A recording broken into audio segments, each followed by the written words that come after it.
2025 წლის 6 თვეში საქართველოში 2860 ავტოსაგზაო შემთხვევა მოხდა, რომლის შედეგადაც დაიღუპა 216 და დაშავდა 3816 ადამიანი. შინაგან საქმეთა სამინისტროს სტატისტიკით დაღუპულთა შორის 14 არასრულწლოვანია. ყველაზე მეტი ავარია იანვარ-ივნისში თბილისში, იმერეთსა და აჭარაში მოხდა. მეგონა რომ ეს კონფლიქტი საშუალო სირთულის იქნებოდა, მაგრამ ყველაზე რთული აღმოჩნდა. აღიარა ტრამპმა უკრაინა-რუსეთის ომთან დაკავშირებით. მისივე თქმით ურჩევნია, რომ ზელენსკი პუტინის შეხვედრას არ დაესწროს. ნახოთ შეძლებენ თუ არა ერთად მუშაობას, აშკარა მიზეზების გამო ერთმანეთს კარგად ვერ ეწყობიან, ამბობს ტრამპი.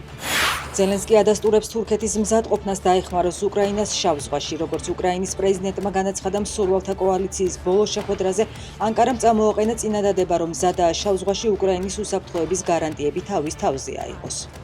FBI ტრამპის ეროვნული უსაფრთხოების ყოფილი მრჩევლის ჯონ ბოლტონის სახლსა და ოფისში ჩხრეკას ატარებს. ჩხრეკა საიდუმლო ინფორმაციის დამუშავების გამოძიების ფარგლებში ტარდება.